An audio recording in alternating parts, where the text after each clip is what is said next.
أعوذ بالله من الشيطان الرجيم. بسم الله الرحمن الرحيم.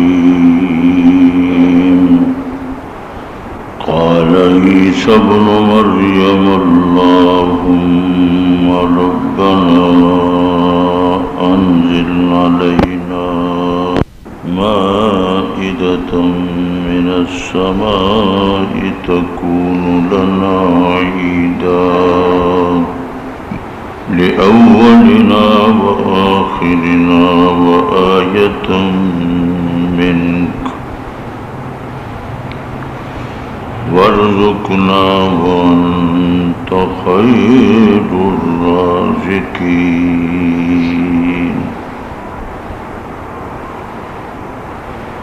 قال الله إني منزلها عليكم فمن يكفر بعد منكم فإني أعذبه عذابا لا أعذبه أحدا من العالمين.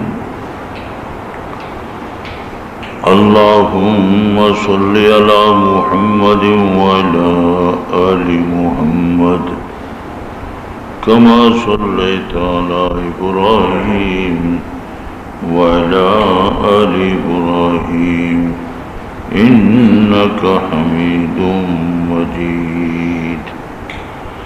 اللهم بارك على محمد وعلى آل محمد كما باركت على إبراهيم وعلى آل إبراهيم إنك حميد مجيد.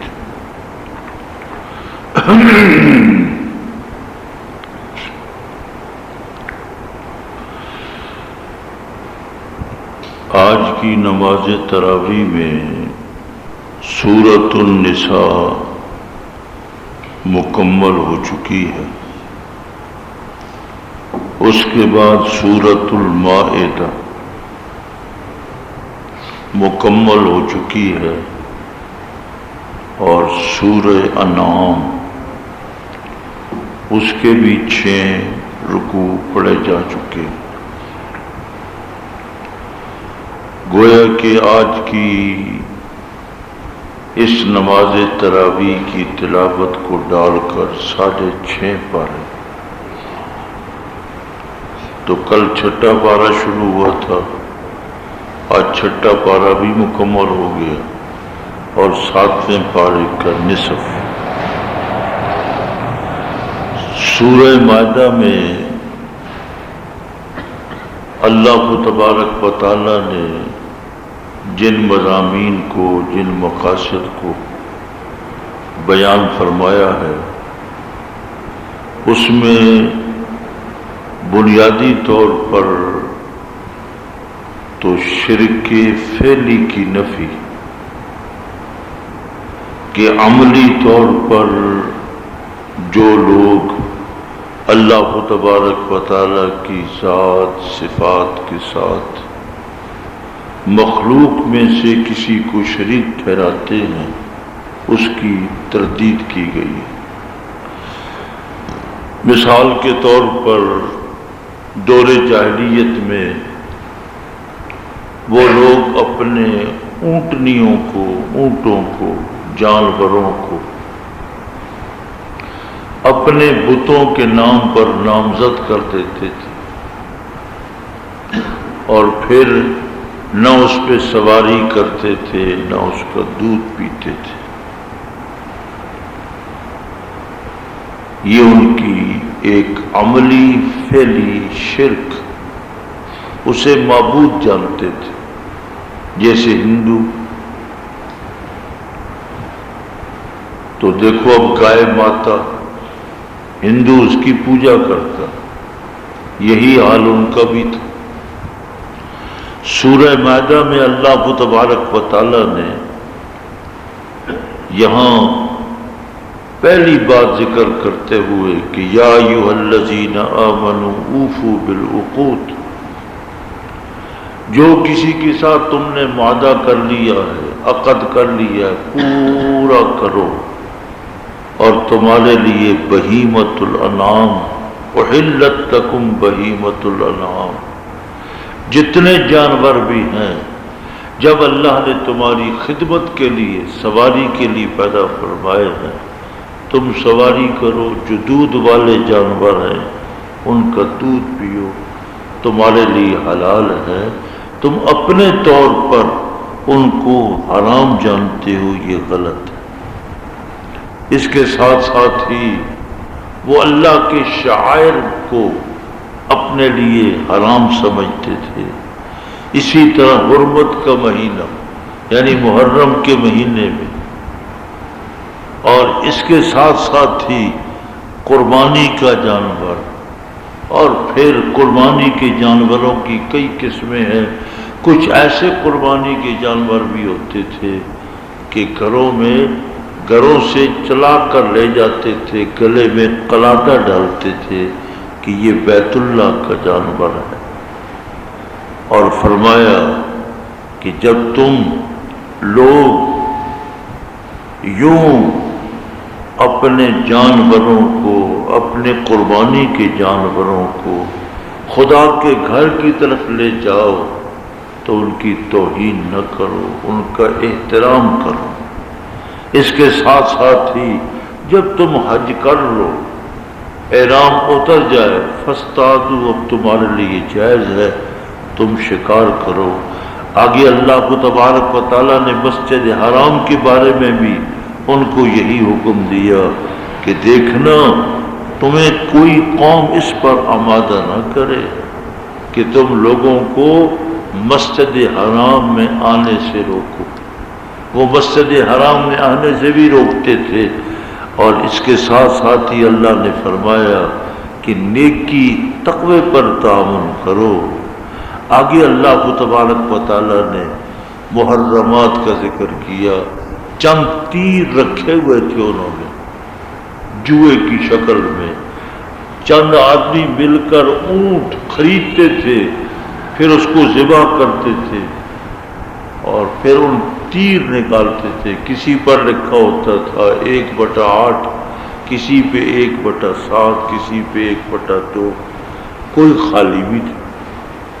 پھر وہ تیر نکالتے تھے، جس کے نام کا تیر نکل آیا اس کے مطابق وہ حصہ لے جاتا تھا۔ یہ جوئے کا طریقہ تھا۔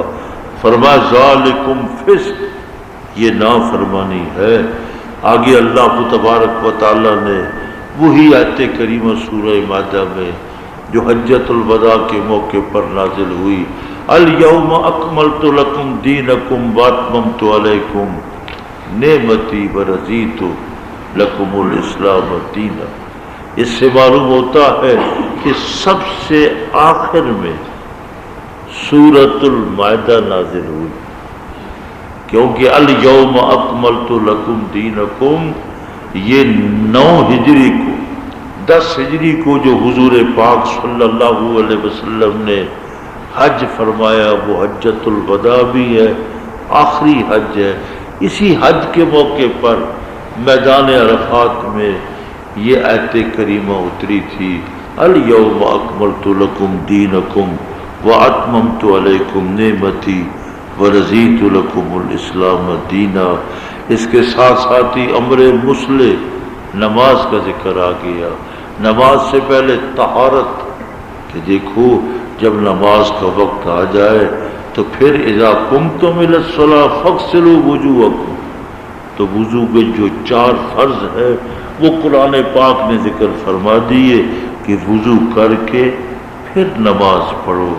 ہاں اگر تم بیمار ہو یا مسافر ہو اور تمہیں پانی میسر نہیں تو پھر تم تیمم، فتیمموا صعیدا طیبا، لیکن تیمم میں 2 ہی رکن ہے، ایک ہے چہرے کا مسح اور ایک ہے بازوؤں کا مسح، خواہ حدث اصغر ہو خواہ حدث اکبر ہو۔ حدث اکبر سے مراد ہے بڑی پلیتی ہو، آپ سمجھ گئے ہوں گے، یا چھوٹی پلیتی، جیسے ہم نے وضو کیا، وضو ٹوٹ گیا، تو چھوٹی پلیتی ہو تب، بڑی پلیتی ہو تب، تیمم ایک ہی۔ حدیث پاک میں آتا ہے کہ ابھی تک چونکہ تفصیلات تیمم کی نازل نہیں ہوئی تھی، تو ایک صحابی تھے، وہ صحابی بڑی پلیتی میں مبتلا ہو گئے۔ اب صحابہ سے پوچھا کہ پانی تو مل نہیں رہا، تیمم؟ تو حدیث پاک میں آتا ہے کہ صحابی نے اپنے طور پر اجتہاد کیا اور پھر زمین کے اوپر لوٹ پوٹ ہونے لگ گیا، جیسے بچے ہوتے ہیں نا، تو بچے جب کھیلتے ہیں کوئی ریگستانی جہاں ریت ہو تو کبھی یوں لیٹتے ہیں دریا کے کنارے پہ یا سمندر کے کنارے پہ، یوں لوٹ پوٹ کرتے رہے۔ تو حضور پاک صلی اللہ علیہ وسلم کی خدمت اقدس میں حاضر ہوئے اور حاضر ہو کر پھر طریقہ پوچھا، تو آپ نے ارشاد فرمایا چھوٹی پلیتی ہو تب، بڑی پلیتی ہو تب، نیت کرو دو ہی ضربیں ہیں، الضربۃ للوجہ اور الضربۃ للیدین، دو ہاتھوں کے لیے پورا مسح کرو، لیکن کوئی ایک بال بھی تمہارے مسے سے باہر نہ ہو۔ جب کونیوں مسح کرنا ہے تو ایسے طریقے سے مسح کرو کہ پھر کوئی بال بھی مسے سے باہر نہ نکلے۔ اس لیے اس کا طریقہ یہ ہے کہ پہلے بازوؤں کو کنج لیں، اور یہ طریقہ حضور پاک صلی اللہ علیہ وسلم نے صحابہ نے تابعین کو، اور آج تک ہمیں اپنے اساتذہ نے صحیح بخاری کتابیں پڑھاتے ہوئے یوں، یہ اب دیکھیے، اب یہ طریقہ ہے، اس طریقے سے ایک بال بھی، اب کچھ حصہ جو میں ہاتھ کا میں مسح کر رہا ہوں خالی بھی رہ رہا ہے، اور اب دیکھیے یہ، اب میری یہ بائیں ہتھیلی جو ہے وہ ابھی تک خالی ہے۔ اب یہ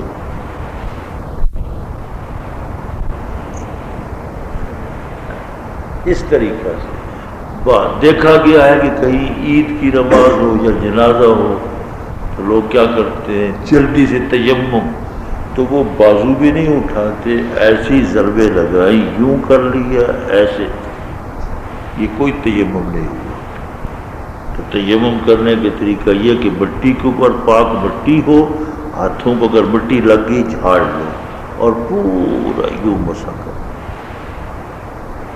پورا ایک بال بھی باہر نہ جائے، پھر مسح صحیح ہوگا۔ اس لیے یہاں پر تیمم کا طریقہ بتایا گیا، پھر مسلسل اللہ تبارک و تعالیٰ نے آگے پھر جہاد کا ذکر بھی آ گیا۔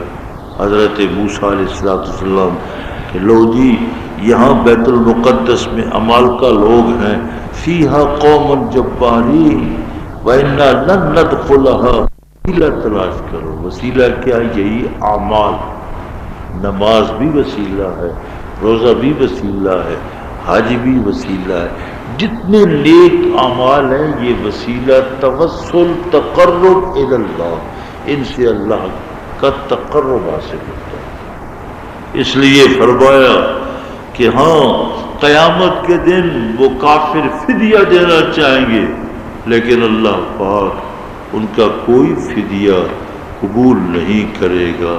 چور کی سزا بھی آ گئی، فرمایا اس کے ہاتھ کاٹ دو، فَقْطَعُوا أَيْدِيَهُمَا۔ اس کے ساتھ ساتھ ہی اللہ تبارک و تعالیٰ نے حضرت عیسیٰ علیہ السلام کا ذکر فرمایا کہ حضرت عیسیٰ علیہ السلام کو اللہ نے انجیل عطا کی تھی، انجیل کے مطابق فیصلہ کرتے تھے اور ان سے کہتے تھے اے انجیل والو، جو اللہ نے حکم نازل کر دیا ہے اس کے مطابق ہی تم عمل کرتے چلے جاؤ۔ آگے اللہ پاک نے فرمایا کہ ایمان والو، جن لوگوں نے تمہارے دین کے ساتھ ٹھٹھا کیا، مذاق کیا، ان کو کبھی تم دوست نہ بناؤ۔ آگے اللہ تبارک و تعالیٰ نے یہی معاملہ ذکر کرتے ہوئے پھر ذکر فرمایا کہ انبیاء بنی اسرائیل جو تھے اللہ پاک نے ان سے وعدہ لیا تھا کہ میں لگاتار اے بنی اسرائیلیوں رسول بھیجوں گا، جب بھی رسول آئے نا تو پھر تم نے کیا کرنا ہے، اتباع کرنی ہے۔ لیکن جب رسول آیا کسی کی تکذیب کی، وَفَرِيقًا يَقْتُلُونَ، کسی نبی کو انہوں نے قتل کرنا شروع کر دیا۔ اللہ تبارک و تعالیٰ نے پھر مسئلہ توحید حضرت عیسیٰ علیہ السلام کی زبان سے لقد کفر الذین قالوا ان اللہ ثالث ثلاثہ، چونکہ عیسائیوں نے پھر 3 خدا بنائے، حضرت عیسیٰ، حضرت مریم اور روح القدس، تینوں کا مجموعہ۔ جب ان سے پوچھا جاتا ہے کہ میاں یہ 3 بھی مانتے ہو، توحید بھی، تو وہ کہتے ہیں التثلیث فی التوحید، التوحید فی التثلیث۔ یہ آج تک اس جملے کا مطلب وہ نہ سمجھ سکے کہ ایک تو 3 میں پایا جاتا ہے، کیونکہ 3 اکائیوں کا نام ہے، لیکن التثلیث فی التوحید 3 ایک میں یہ کیسے؟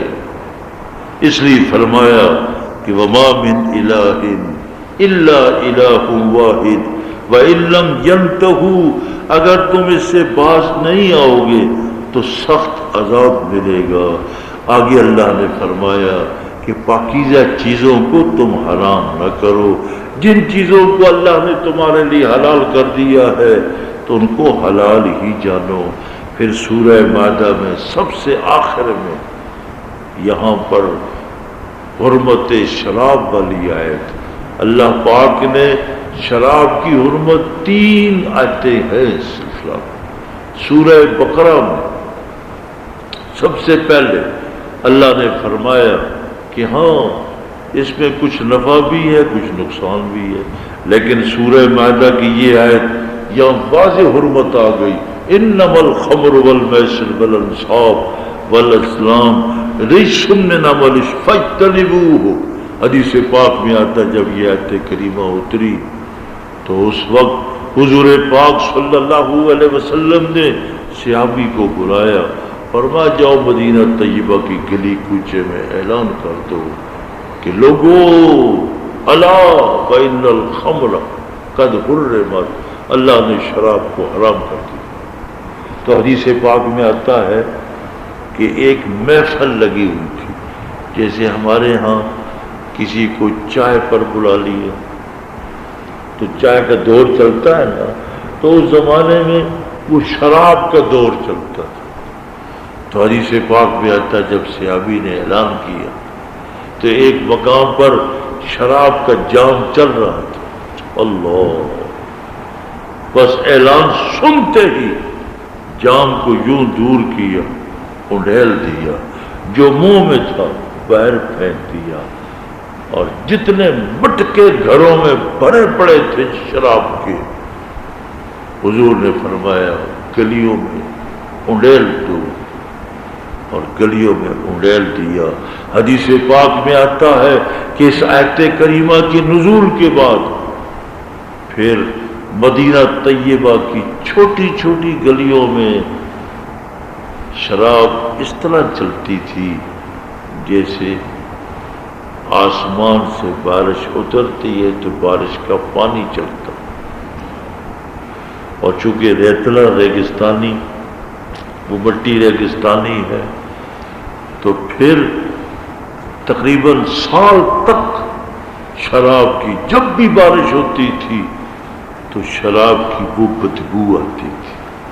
ایک صحابی باہر سے شراب لے کر آئے، کئی مٹکے تھے، لاکھوں روپے کی، پتہ چلا کہ حرام ہو چکی ہے، باہر ہی رکھ لی، مدینہ طیبہ نہیں لے کر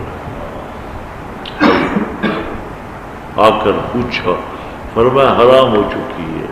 جب حرام ہے تو کاروبار بھی اس کا حرام۔ اللہ، بڑی خوشی کے ساتھ اس صحابی نے ساری شراب کو وہی ضائع کر دیا، اڑیل دیا، کیونکہ قرآن پاک نے تربیت کی تھی، ان کا ذہن بنایا تھا، پھر ذہن ایسا بنا کہ پھر شراب پھر چھوٹی۔ اللہ نے فرمایا یہاں پر کہ دیکھو فَهَلْ أَنْتُمْ مُنْتَهُونَ، کیا تم اس سے رکتے نہیں؟ تو حدیث پاک میں آتا ہے صحابہ نے جب یہ آیت سنی تو یوں کہتے تھے فَانْتَهَيْنَا فَانْتَهَيْنَا فَانْتَهَيْنَا، ہم باز آ گئے، باز آ گئے۔ اللہ مسلسل پھر باز آتے رہے۔ آخر میں اللہ نے میں نے جو آیات پڑھی تھی، حضرت عیسیٰ علیہ السلام کی قوم کہنے لگی ہم پکی پکائی روٹی کھائیں، ہم سے نہ آٹا گوندا جاتا ہے، نہ سالن پکتا ہے، نہ روٹی پکتی ہے، پکی پکائی روٹی۔ تو جب سے پکی پکائی روٹی کا نعرہ لگا تو روٹی بڑی مہنگی ہو گئی۔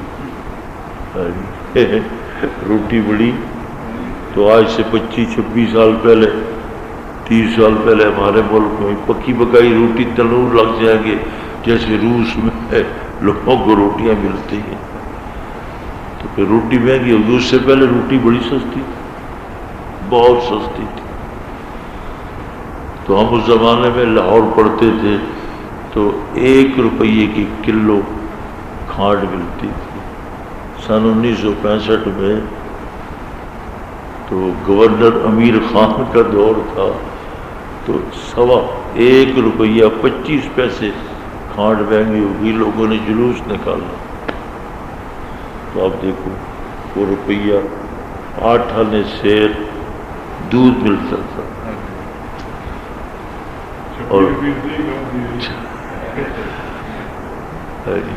اور 4 آنے کلو دودھ، 8 آنے کلو دودھ، اور وہ بھی خالص۔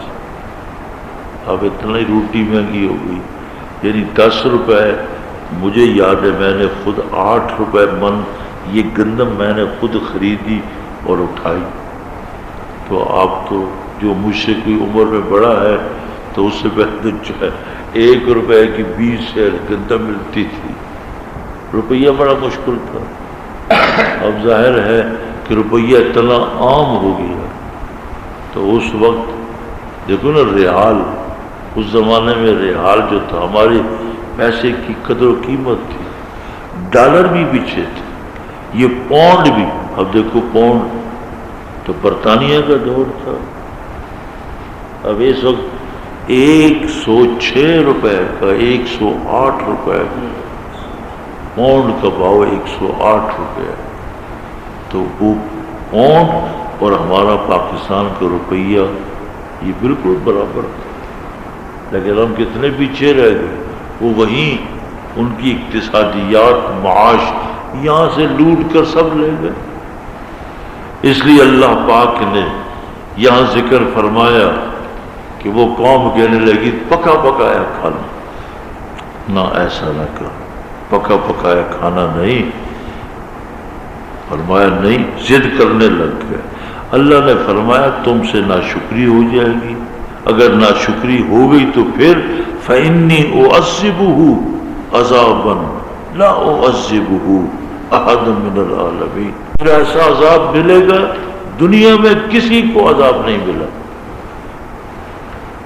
کہ لیکن نہیں، کچھ ہو جائے، ہم نے پکا پکایا کھانا کھانا۔ حضرت عیسیٰ علیہ السلام نے دعا کی، اللہ آپ بھی اپنے لیے بھی دعا کر لیں، ہے تو دعا ہی نا، اللہ سے آپ بھی مانگے، میں بھی پڑھتا ہوں آپ بھی پڑھیں۔ اللہ ہے نا رزق دینے والا، تو وہی اللہ جس رب نے معدہ بنی اسرائیلیوں کے لیے اتارا، تو وہ رب آسمان سے ہم اس طرح پکا پکایا کھانا تو نہیں چاہتے، لیکن اپنے لیے رزق تو میں بھی چاہتا ہوں، آپ بھی چاہتے ہیں۔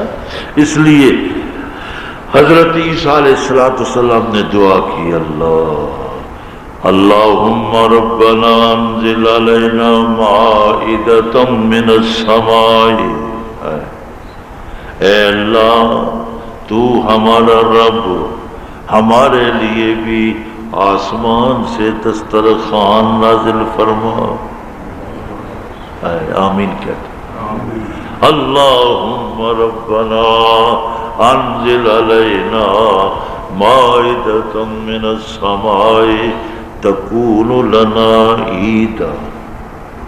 جس دن تیری طرف سے یہ رحمت اترے وہ دن ہمارے لیے اور ہماری آنے والی قوم کے لیے عید بن جائے. وہ خوشی کا دن. وآیۃ منک، اور یہ تیری طرف سے معجزہ ہوگا، نشانی، دلیل، برہان. وارزقنا وانت خیر الرازقین، تو رزق دے ہم کو، عمدہ رزق دینے والا. رزاق تو وہی اللہ ہے. الرزق علی اللہ، رزق اللہ کے ذمہ ہے. اللہ اس کی اپنی تقسیم ہے. جب دعا کی تو اللہ کریم نے پھر نازل فرما دی. حدیث پاک میں آتا ہے کہ آسمان سے یوں دیکھا نا فضا میں، اور اوپر سے فرشتے دسترخوان لا رہے تھے. جب نیچے آ کے بچھ گیا دسترخوان اور اس کے اوپر یعنی یہی چادر پڑی ہوئی تھی، جب انہوں نے سارے قریب بیٹھ کے اٹھایا تو حدیث پاک میں آتا ہے مچھلی تھی بھونی ہوئی، بھاپ نکل رہی تھی. اللہ. اور نان ایسے لذیذ کہ نان سے بھی بھاپ نکل رہی تھی. تنور سے اترتا نا، نان ہو، روغنی نان ہو شاندار، صحیح نمبر 2 ہو نمبر 1 ہو، تو نمبر 1 نان وہی ہے نا، اس کے اندر گھی بھی ڈالا جائے، دودھ کے اندر آٹے کو گوندا جائے، پھر لگایا جائے، تو پھر تو روغنی نان ہے. اس لیے جب انہوں نے نان کھایا فرمایا دیکھو کھا لو، جو بچ جائے دسترخوان آسمان کی طرف چلا جائے گا، جتنا مرضی کھا لو. اتنا لذیذ کھانا تھا، اتنی لذت، اللہ، اتنی لذت انہیں محسوس ہوئی. انہوں نے کہنے لگے آج تک ہم نے ایسا کبھی کھانا کھایا ہی نہیں. اللہ نے فرمایا اب رکھنا نہیں ہے، جیب میں نہیں ڈالنا، چوری نہیں کرنی، خیانت نہیں کرنی. یہ حکم تھا، خیانت نہیں کرنی. یہ خیانت کی تھی. پھر اب پہلا وقت تھا، خوب کھایا، دسترخوان اٹھ کر چلا گیا، کسی نے خیانت نہ کی. پھر شام کے وقت اب جب کھانا چلا گیا، 2 گھنٹے 3 گھنٹے گزرے، ان کو بھوک لگ گئی. نوجوان تھے، نوعمر تھے، اب انہیں بھوک لگی. جب بھوک لگی یار کھانا، اچھا چلو آج شام کو آئے گا پھر انشاءاللہ ہم انتظام کر لیں گے اپنا. تو پھر ایسے اب شام کو آ گیا. اب انہوں نے کیا کیا، وہی خیانت شروع کر دی. اللہ نے فرمایا خیانت ہو رہی ہے. حکم یہ ہے، حضرت عیسیٰ علیہ السلام نے فرمایا چوری نہیں کرنی، خیانت نہیں کرنی. خیانت کرو گے محروم ہو جاؤ گے. جس دکان میں، جس ادارے میں کوئی ملازم ہو، تب پارٹنر ہو، تب خیانت کرے گا، سب کچھ ختم، سب کچھ ختم. وہ تو دور کی بات ہے، گھروں میں خیانت شروع ہو جائے، خاوند اور بیوی، خاوند مال لا کر دیتا، بیوی خیانت کرے گی، ختم کر دے، لڑائی شروع ہو جائے گی. یہ خاوند کا مال ہے، بیوی امین ہے، جو خاوند دیا بس گھر میں خرچ کرے، یا اجازت لے لے، اجازت لے کر جہاں چاہے. اللہ دیکھو برکتیں، تو برکتیں اس لیے اٹھ گئی ہیں نا. پرانے زمانے میں عورتیں ہوتی تھیں اتنی امانت دار کہ نہیں، خاوند سے پوچھوں گی پھر اللہ. تو پھر نہ گندم ختم ہوتی تھی، نہ گڑ ختم ہوتا تھا، نہ آٹا ختم ہوتا تھا، برکت ہی برکت۔ آج گھروں میں لڑائی اس لیے ہے کہ بددیانتی ہے۔ ہمارے ملک میں کون سی کمی ہے؟ کراچی سے لے کر پشاور تک دیکھو، ہمارا نمبر اول۔ یہاں اقتصادی طور پر ہم کمزور نہیں، ہمیں خیانت نے، بددیانتی نے ڈبو دیا ہے، بددیانتی نے ڈبو دیا۔ دیکھو روزانہ سوتر منڈی میں، کپڑا مارکیٹ میں، اور بیٹھ کے روزانہ آواز لگتی ہے، ہر 8ویں دن یا روزانہ ہی وہ بیٹھ کے یہ عجیب ایک اصطلاح ہے، وہ بددیانتی ہے۔ تو بددیانتی سے کیا نتیجہ نکلتا ہے؟ پھر سب کچھ ختم ہو جاتا ہے۔ اللہ پاک نے ہمیں تازہ بتازہ، ہاں کیوں جی حاجی صاحب آپ تو بھی سعودیہ سے آئے ہیں، تو اللہ پاک ہمیں کون سی ایک نعمت، اور برطانیہ ہے سب چیزیں باہر سے جاتی ہیں کھانے پینے کی، امریکہ ہے پریشان، ایسی تازہ چیزیں جو اللہ ہمیں عطا کر رہا ہے، اس قسم کا کھانا، اس قسم کی غذا، جو کھانے پینے کا اللہ نے سلیقہ آپ لوگوں کو دیا ہے، یا عرب کھاتے ہیں یا بر صغیر کے لوگ، پاکستان ہندوستان کے لوگ کھاتے ہیں۔ یہ برطانیہ والے، ان کو تو کھانے کا پتہ نہیں، ڈنگر ہی ہے۔ سویرے اٹھے، آلو اٹھایا، کھا رہے ہو، جا رہا ہے۔ ہمارا اہتمام ہے، سالن پکتا ہے، دسترخوان بچتا ہے، اچھی سی اچھا کھانا، 2 وقت میں سے 1 وقت اچھا کھانا۔ تو جو کھانے پینے کے طریقہ اللہ نے آپ لوگوں کو دیا ہے، تو یہ طریقہ تو اس لیے فرمایا، جب انہوں نے خیانت شروع کی، اللہ نے فرمایا اب ٹھیک ہے، سب ہو گئے۔ جب تو نے خیانت کی، برکت اٹھ گئی، اب اللہ کی طرف سے عذاب آیا، اللہ نے ان کی شکلوں کو مسخ کر دیا۔ اللہ معاف فرما، کونوا قردۃ خاسئین۔ اب دیکھو تمہاری شکل باندر کی طرح خدا نے شکلوں کو تبدیل کر دیا۔ وما علینا الا البلاغ۔ اللہ پاک ہم سب کو امانت دار، دیانت دار، یا اللہ ہمارے ملک میں امانت پیدا فرما، دیانت پیدا فرما، گھر گھر، بستی بستی، محلہ در محلہ، شہر در شہر، صوبہ در صوبہ، ہمارے ملک میں بڑے لوگوں سے لے کر چھوٹے تک، چھوٹوں سے لے کر بڑے صدر تک، اسمبلی تک، سب کو دیانت دار، امانت دار بنا۔ امانت و دیانت کے ساتھ اس ملک کو اے اللہ چلنے کی توفیق عطا فرما۔ صلی اللہ تعالی علیہ وسلم۔